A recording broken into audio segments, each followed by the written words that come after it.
Olá pessoal, tudo bem? Estamos aí de novo com mais um Pó de Plástico, novamente aqui com a doutora Gabriela, nossa dermatologista. Tudo bem, doutora Gabriela? Tudo bem, e você? Tudo jóia. Então pessoal, hoje o que nós vamos falar? Nós vamos falar um pouquinho mais sobre transplante capilar, o implante capilar. Então, para vocês que têm alguma falha no cabelo, tem várias áreas, né, doutora Gabriela? Sim, a gente pode fazer tanto, principalmente na linha frontal, que é uma queixa muito comum, quanto na área posterior. Mas antes disso, antes de tudo, vamos começar lá no começo. Quem que é a principal pessoa que te procura no consultório para mexer com isso? Geralmente, Qual que é o público?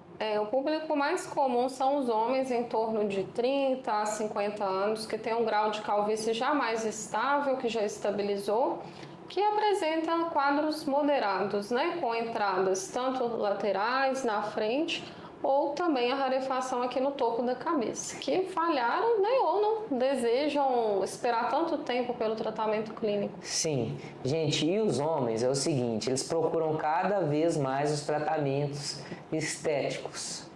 E essa questão do implante, isso de uns tempos para cá, isso vem ganhando cada vez mais força, né? Porque o tratamento ele vai sendo cada vez mais acessível, os homens estão cada vez mais vaidosos, eles não querem que as mulheres, né, andem, né, belas e eles ficam lá para trás. Acho que isso aí já era. O homem agora ficou vaidoso. E o homem, quando ele é vaidoso, ele é mais vaidoso que a mulher. E ele acaba procurando, sim, né, os consultórios de cirurgia plástica, os consultórios da dermatologia para fazer isso. Então ele geralmente o que ele te fala? O que ele queixa para você, Gabriela? Ele fala exatamente isso, chega aqui, eles chegam envergonhados, não chega, como é que eles chegam aí no consultório? Ou eles já estão bem assumidos daquilo ali, eles não têm vergonha de nada? A gente tem alguns perfis diferentes, né? Atualmente houve essa mudança do fluxo, tem muito homem que já chega sabendo que deseja o transplante, que é algo resolutivo, quer acompanhar a esposa no processo, né, de gerenciar o envelhecimento, mas tem muitos homens que não têm a consciência ainda da calvície. Então, que eu que identifico no consultório e mostro as possibilidades de tratamento. E como ele começa a ver muito sentido e muito resultado com o tratamento clínico, ele parte também para o transplante. Sim, e é melhor que ele deixe essa calvície evoluir, né? Que ele deixe essa calvície aumentar, ou é melhor pegar no começo? Você como especialista deve ter uma visão melhor. Você espera ou já pega no começo?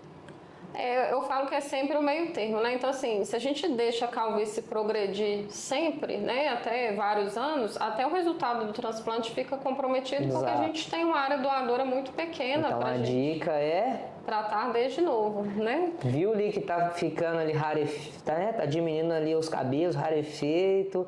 Viu que tá começando as entradas. O pai, né, tem a questão da genética, né? Tem. Viu lá o pai, ó, meu pai é toda careca. Você acha que você vai ficar cabeludo aí? Não vai, não. A genética é forte para isso aí, né? Passa de pai para filho. Às vezes da mãe mesmo, né? Que tem, pode ter uma genética, né? Tem muita gente que acha que é só a família do pai, mas são muitos genes envolvidos, tanto da parte do pai quanto da mãe. A questão de você prevenir desde jovem é justamente para você, quando chegar em torno de uma idade adequada para a realização do transplante, ter uma boa área e um bom resultado final. Se a gente também faz o transplante de um paciente muito jovem, por exemplo, em torno de 18 anos, com uma calvície ainda não estável, que está evoluindo muito rápido, a gente tem o risco de precisar de um novo transplante em um período muito curto, né? Então, por isso que o equilíbrio é fundamental. Entendi. E o paciente chega com a queixa, você sempre vai indicar o transplante para ele? O que você vai olhar? Vai indicar um tratamento clínico? Como é que é isso aí? Como é que é feito isso aí? No caso da alopecia androgenética, sempre o tratamento clínico é importante associar, geralmente minoxidil. O que seria essa alopecia androgenética? Conta aí para as pessoas aí. Essa calvície que acomete tanto homens quanto mulheres, que tem fator genético envolvido e é uma sensibilidade do couro cabeludo da pessoa à testosterona. Então, essa sensibilidade vai gerando afinamento dos fios nessa área aqui, do topo da cabeça, lateral e frente, que é onde a gente tem mais receptor para o hormônio. Consequentemente, o cabelo vai ficando fino, não é a queda que você percebe, mas é o afinamento dos fios. E aí a gente usa justamente a finasterida ou a dutasterida para bloquear o hormônio, porque a gente transplanta e aí, se a gente não faz o tratamento clínico, tem a progressão. Né? Vai cair de novo. A área não transplantada ainda está sob atuação ali dessa genética, ela pode cair. Então, nesses casos, vai para o tratamento clínico. Tratamento clínico com caso leve a moderado, eu associo muito o MMP no consultório, em que eu infundo esses mesmos medicamentos, otimizando muito a resposta. E nos casos que a gente não tem uma resposta de 6 meses a 1 ano, a gente indica o transplante ou uma calvície que já chega extensa, que eu sei que só o tratamento clínico não vai ser suficiente. Exato, e a pessoa às vezes quer uma melhora mais rápida, uma melhora mais efetiva, e aí, obviamente, ele vai buscar o transplante, né? Isso, ela pode até fazer o transplante primeiro e iniciar o tratamento clínico em conjunto, né? Depois do procedimento. Entendi. Então, beleza. O paciente chegou, expôs, né, a queixa, você indicou o transplante. Ele tem que fazer os exames de risco cirúrgico normal? De risco cirúrgico? Sim, com certeza. Ele vai ser submetido à anestesia. Geralmente a sedação com local, né? Isso, sedação. Então a gente quer avaliar comorbidades, né, para fazer um procedimento com segurança. Pessoal, então não tem essa questão de anestesia geral, não, né? Geralmente é a local. É local. Então vem um anestesista, bota vocês para dormir, né? Vocês dormem. Depois disso, né, faz anestesia local. Então vai ser anestesia na região onde vocês vão operar, no caso no couro cabeludo. E aí vai fazer a cirurgia tranquilo. O paciente muitas vezes, né, ele não lembra de nada, mas ele está colaborativo ali, né? Sim, é uma sedação que é como se fosse um sono profundo, mas justamente a gente pede às vezes para ele movimentar durante a cirurgia, ele nos auxilia, né, em mudança de posição, mas ele não vai lembrar daquele momento depois. Exato. Então, para fazer sedação, tem que fazer o risco cirúrgico, faz lá o check-up com exames de sangue, passa no cardiologista, traz, né, os exames para você. Depois dessa liberação, você libera e a cirurgia vai ser realizada no dia que vocês tiverem a agenda. Obviamente, o paciente cruzar lá com a agenda da médica para ter a cirurgia realizada. Isso é muito parecido com a cirurgia plástica, né? A gente também faz isso aí de rotina. Tranquilo. Quais são as medicações que o paciente toma antes? Tem alguma? Depois? Como é que é essa parte aí de medicação? Antes, na verdade, a gente às vezes até suspende o tratamento com minoxidil, por exemplo, oral, porque dá uma vasodilatação, pode aumentar o sangramento. Então, a gente entra em consenso com o cardiologista, com o clínico, para ver se mantém alguma ou suspende, mas suspende essas medicações que podem aumentar o sangramento. E justamente a gente faz, às vezes, o Transamin antes para evitar o sangramento, porque afeta a nossa coleta ali dos enxertos, né? Entendi. No pós-operatório, volta com as medicações de antes? A gente espera, geralmente 1 mês eu peço para esperar com minoxidil, justamente para não ter o sangramento em casa, né, no pós. E não é 1 mês que vai alterar a evolução da calvície, que é algo que é de longo prazo. Então a gente espera esse período e aí já reintroduz de novo tanto finasterida quanto minoxidil. Duração de cirurgia. Já falamos do pré, estamos falando um pouco mais, né, da cirurgia. É uma cirurgia que demora muito? Demora, pessoal, porque são muitas unidades foliculares, geralmente 2.000 a 3.000, 4.000 unidades por cirurgia, então precisa de uma equipe multidisciplinar. Então a gente colhe todas essas unidades, separa e implanta. Aí por isso dá em torno de 6 a 8 horas de cirurgia. É demorado, gente. Tem que tirar o dia, mas muitas vezes não vai embora no mesmo dia para casa, né? Sim, o paciente chega cedinho, vem com acompanhante. Ele não vai lembrar desse tempo, dessa demora, então ele geralmente fica em observação depois da cirurgia e já é liberado para casa. Exato. Falando um pouquinho mais das cirurgias, quais são as técnicas? Tem 2 técnicas dominantes. Qual que você pode explicar um pouquinho mais para os nossos seguidores? Falar, né, se tem uma técnica dominante que você prefere. Explica um pouquinho mais sobre essas técnicas FUI e FUT. Aqui na clínica eu realizo a técnica FUI, que a gente, qual que é a diferença? A FUT era mais realizada no passado, em que a gente quando eu estava lá estudando a cirurgia plástica, a gente acompanhava, né, um cirurgião, ele só fazia FUT, isso já tem um tempo, isso aí eu estou falando de mais de 10 anos, já tem uns 12 anos aí, 11 para 12 anos. E o que ela gera? Ela gera uma cicatriz. A área que a gente extrai na FUT é como se fosse um retângulo, em que a gente faz esse corte Realmente e extrai. Daqui, ó. Então fica uma cicatriz faixa grande e linear no nosso cabelo. E a FUI, né, em comparação, a técnica que a gente faz aqui, que é a FUI, a gente faz a extração com micropunches, que são instrumentos cilíndricos bem pequenininhos. Então vai ficar um tanto de furinho entremeado com o seu cabelo. Então você não vai perceber isso a olho nu.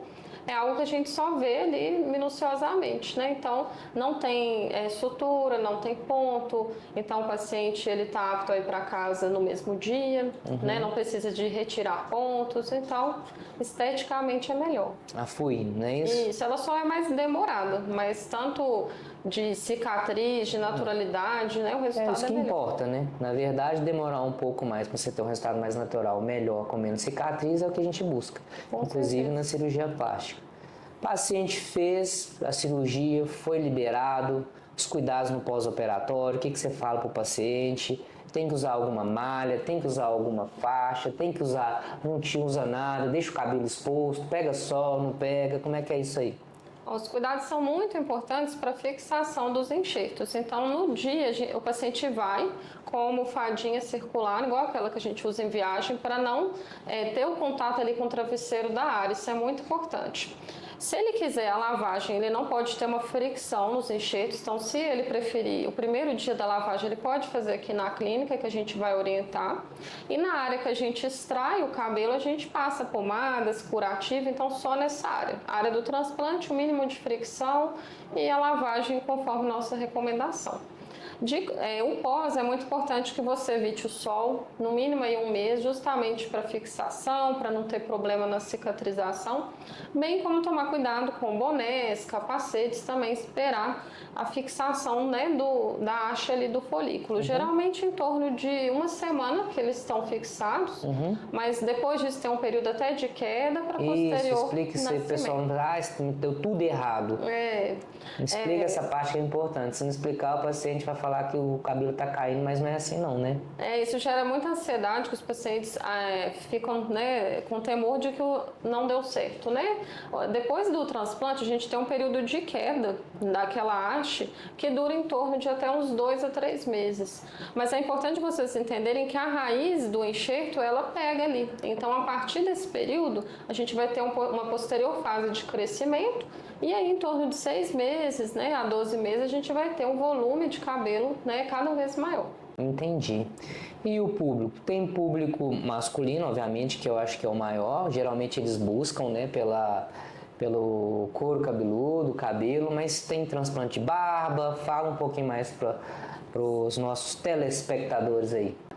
Sim, a gente tem outros tipos de transplante, tanto de barba quanto sobrancelha, transplante em mulheres. Sim. Então, por exemplo, a gente tem outros tipos de calvície que acometem mulheres também, como fibrosante frontal, que pega essa área toda aqui da frente da nossa cabeça, que pode ser feito o transplante também, mas lembrando que a calvície, nesses casos, sempre tem que estar estável, sem atividade inflamatória, pelo menos por 6 meses para ter um bom resultado. Entendi.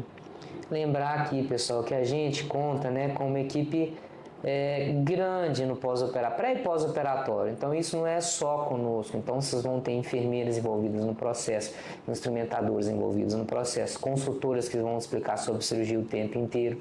No pós-operatório, né, vai ter o recurso de qualquer dúvida, vocês têm nosso acolhimento, pode ligar para a gente que a gente vai estar sempre respondendo todas as suas dúvidas. E no final, isso conta para o seu resultado final, não é isso?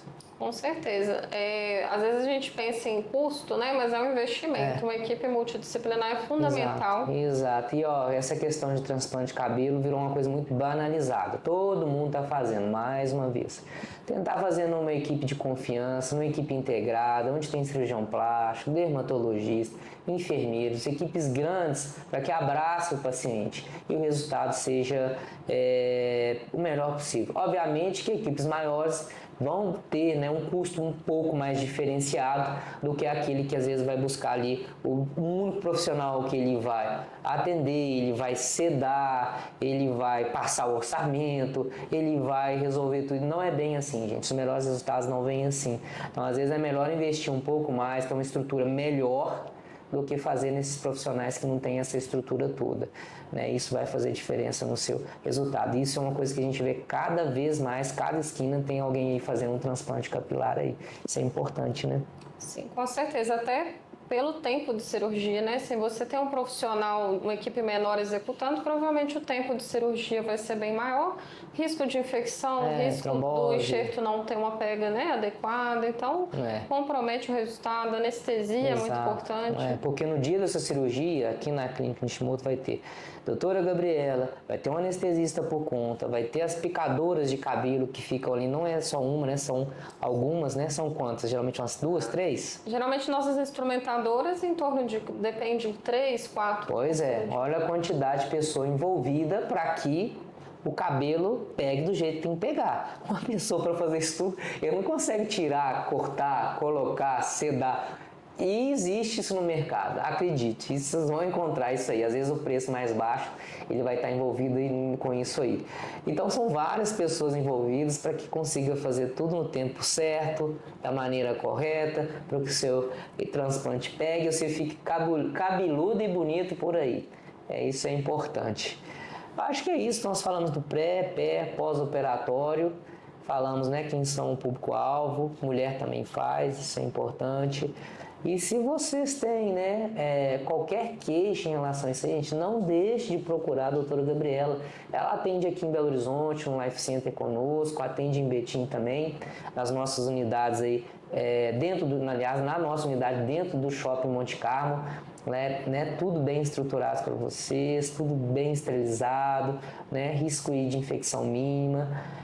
Apesar de ser, né, Gabriela, uma cirurgia de poucas complicações. Quando a complicação o quê? Uma infecção?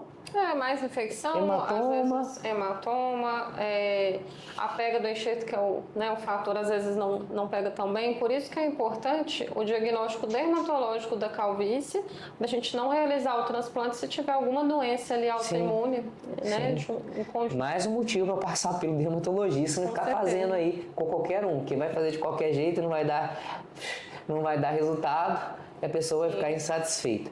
Então, é isso, procurar aí a nossa clínica, marcar com a doutora Gabriela. É uma cirurgia de baixas complicações, né? E se tiver qualquer coisa, tá dentro de uma equipe integrada que eu vou ajudar, o doutor Gabriel vai ajudar, e tem o doutor Saulo também envolvido nessa questão da clínica, ele que faz o nosso risco cirúrgico por aí. Então, aqui vocês vão minimizar esses problemas aí.